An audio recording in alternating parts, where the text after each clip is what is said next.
আরেকবার শুনে নিচ্ছ যাদের অসুবিধা হচ্ছে, ইম্পর্টেন্ট কোশ্চেন তাই একবার বলছি। Question number 52 page number 17 past অ্যাডজাস্টমেন্টের কোশ্চেন। দেখো এই কোশ্চেনে বলেছে যে আইওসি 2 বছর আমি দিয়েছি কিন্তু পার্টনারশিপ ডেট সাইলেন্ট ছিল, তার মানে দেওয়া উচিত ছিল না।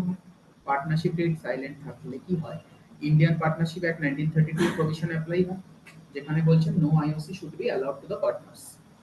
তো 2 বছর ধরে আমি আইওসি দিয়ে গেছি কিন্তু দেওয়া উচিত ছিল না, তাহলে আমাকে কি করতে হবে, আইওসিটা রিভার্স করতে হবে। এবার প্রশ্ন হলো আইওসি ক্যালকুলেট করব কি করে? ওপেনিং ক্যাপিটালের উপর রেট লাগাবো। স্যার এখানে তো 2 বছর দিয়ে দিয়েছে, 2 বছরের ওপেনিং ক্যাপিটাল তাহলে আলাদা আলাদা করে বের করতে হবে না? কোনো দরকার নেই, কারণ কোশ্চেন বলেছে ফিক্সড ক্যাপিটাল মেথড ফলো করছে।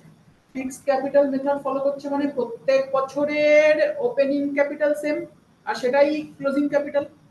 ফিক্সড ক্যাপিটালে কি হয়, ওপেনিং ক্যাপিটাল ক্লোজিং ক্যাপিটালে কোনো চেঞ্জ হয় না, প্রত্যেক বছরের ওপেনিং ক্যাপিটাল সেম। তাহলে ইয়ার 1 এর ওপেনিং ক্যাপিটাল কত? 4 লাখ, 3 লাখ 60 আর 2 লাখ 40। আবার ওটা ইয়ার 1 এর ক্লোজিং ক্যাপিটালও বটে, তার মানে ইয়ার 2 এর ওপেনিং ক্যাপিটাল ওটা। তাহলে ফিক্সড ক্যাপিটাল যখন দিয়েছে কোনো ঝামেলা নেই, ফিক্সড ক্যাপিটালের উপর রেট লাগিয়ে দেবো, দিয়ে 2 বছরেরই আইওসিটা আমি পেয়ে যাব।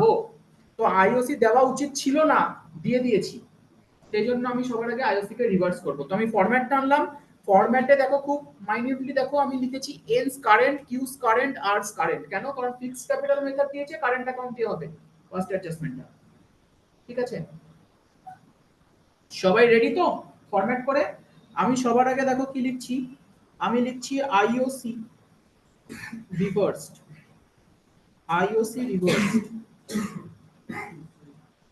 তাহলে এন এর জন্য আইওসি কত? রেট বলেছে 6%, তাহলে 4 লাখের উপর 6% ইনটু 2 বছরের তো 48000, 2 বছরের তো না, আলাদা করতে হবে কারণ একই রেট আছে, ক্যালকুলেশনের টাইম বাঁচাবো না। 48000 আমি রিভার্স করলাম মানে ডেবিট করলাম, 3,60,000 6% ইনটু 2 43,200 রিভার্স করলাম। তারপরে 2,40,000 ইনটু 6% ইনটু 2 28,800 রিভার্স করলাম। তাহলে ফার্মের কাছে কত এসে পৌঁছালো?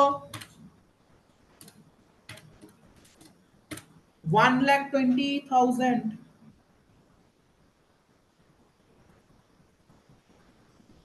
ঠিক আছে, এবার স্যালারি দিইনি, স্যালারি দেওয়ার সময় এসছে, তাহলে লেখো স্যালারি গিভেন।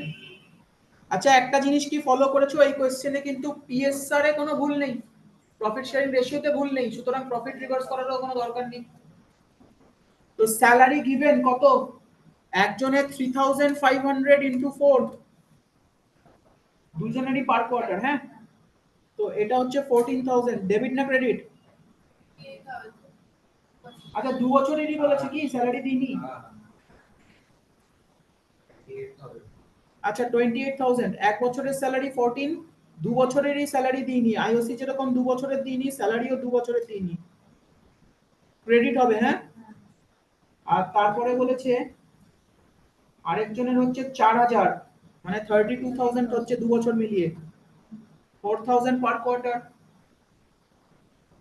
তাহলে 16,000 হচ্ছে এক বছরে, আর 2 বছরে 32,000 ক্রেডিট। আর এর কিছু নেই তো? টোটাল কত হচ্ছে? 60,000 ডেবিট। এইবারে একটু ভালো করে ভাবতে হবে, ফার্ম কলামে কত পড়ে আছে? এবার এটা ভালো করে দেখো তো, ফার্ম কলামে কি পড়ে আছে? 60,000 ডেবিট পড়ে আছে, তাই তো?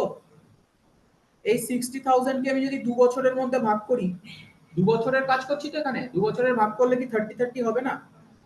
কেন 30-30 হবে? কারণ সব ডেটা তো সেম, 2 বছরের ডেটা তো সেম, 2 বছরের আইওসি তো 24 করে 48 এসছে, স্যালারিও তো তাই, তাই না?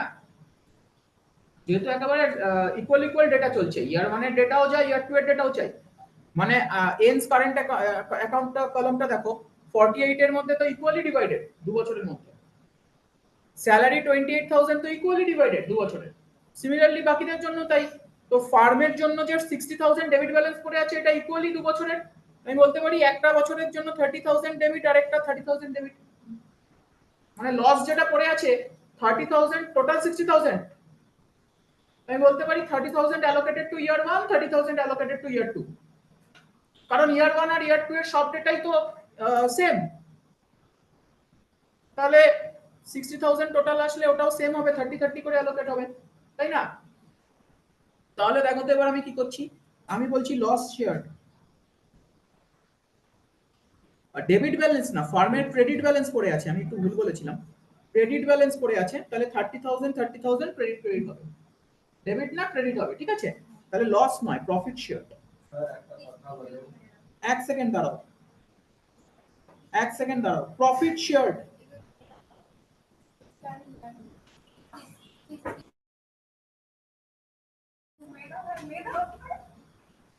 প্রফিট শেয়ার এদিকে দেখছো, 2 বছরের প্রফিটকে কিভাবে অ্যালোকেট করব? 30 তো, কিন্তু 2 বছরের রেশিও আলাদা। তাহলে আমি 31st অফ মার্চ 17 এর জন্য কোন রেশিও লাগালাম?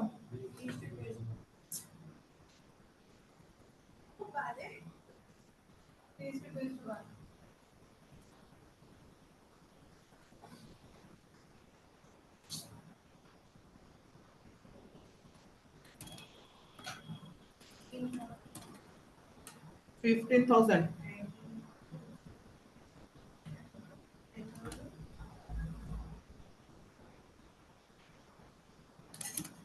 5,000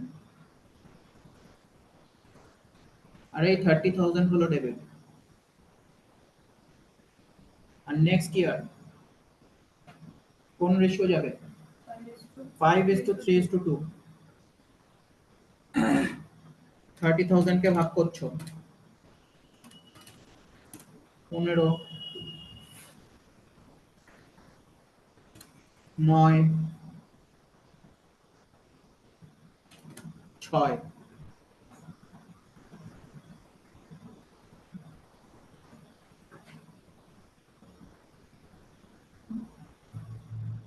এবারে নেট এফেক্ট বার করলে आंसर বেরিয়ে যাবে। ফার্ম কলাম দেখো নীল হয়ে গেছে।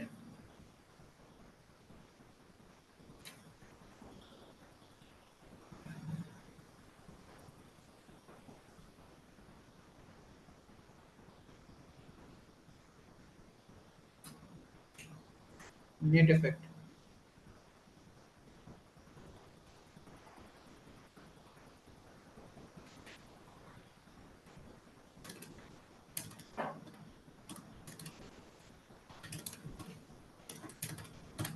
$10,000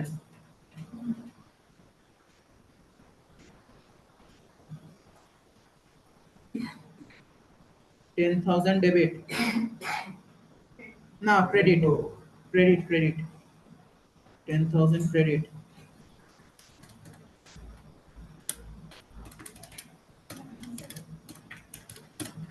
আবারও আসছে ক্রেডিট, কত? 7,800।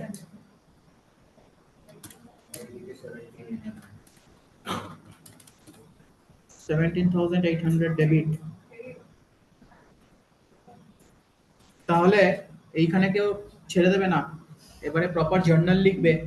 Arts current account debit two এন্স current account to kiss current account, that is the final answer.